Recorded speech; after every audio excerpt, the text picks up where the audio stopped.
Good morning. We'll be talking about cognitivism,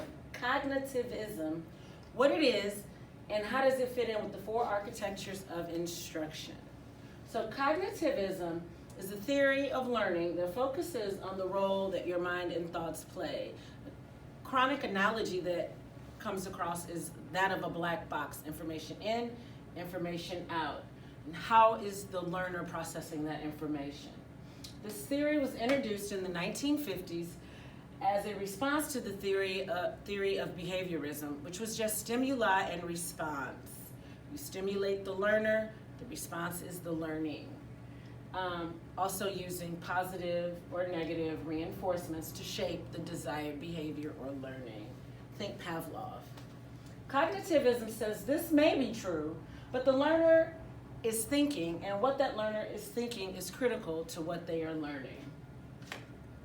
The four architectures of instruction are receptive, the learner learns by behavior; directive, the learner learns by short lessons, progressively getting more difficult until the learner has acquired the desired knowledge; behavioral, the learner learns in a sequence of short lessons that build scaffolding, we call it; and situated guided discovery, the learner learns by doing with guidance from the instructor. So this is more self-guided instruction going at their own pace.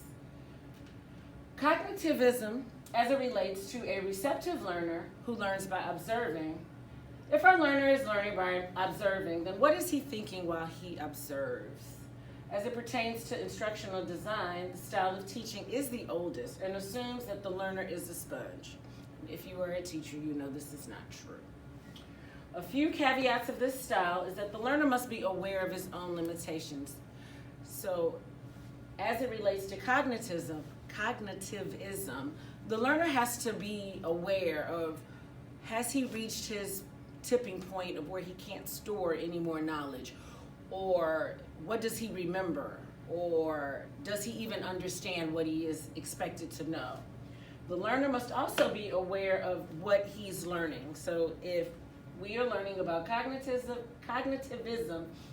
as in the reception model, the learner has to be aware that that's the concept being taught.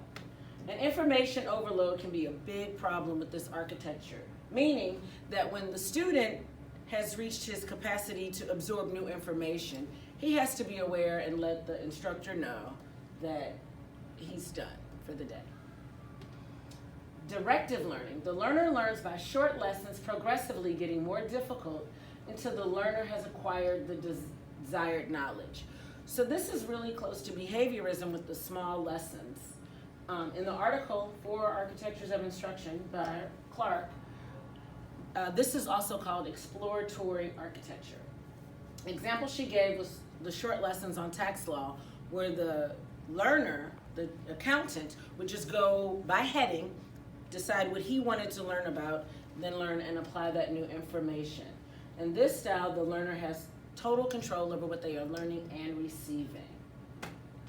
Behavioral, the learning learns in a sequence, short lessons that build. This is scaffolding that teachers do all the time.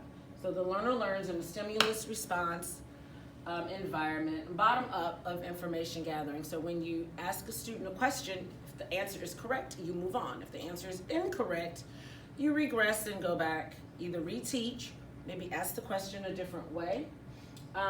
That's your frequent interaction.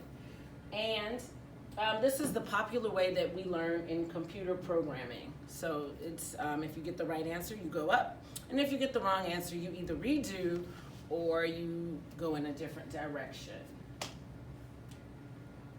So the next one is situated guided discovery. This is for your higher learner, and this is where the learner basically has a little map of what he's going to learn in front of him and moves at his own pace. So this is the constructivist model. And the constructivist is kin to cognitivism in that the learner, it's about how the learner is processing that information. And in this case, sometimes they work in a group, sometimes they're all alone. This learning style is more of a resource. So the information is there and the learner is applying it as he sees needed. Global way of learning unlike behaviorism. Behaviorism is step by step. This is more global. This is the big picture. This is what we're going to learn today. And then the learner decides how he gets there. This is the newest style, and it is mostly used with experienced learners or higher learners, your more advanced group in the school setting. And in conclusion, that is cognitivism as it relates to the 4 architectures of learning. Cognitivism is the learning of thoughts, the black box, information in, information out. Metacognition comes in, how are you processing that? What are you thinking while you're learning? I mean, as long as both the teacher and the learner are aware that the thought process is important, it should be effective, and this style is not for everyone, but it does have its uses. Thank you for your time today.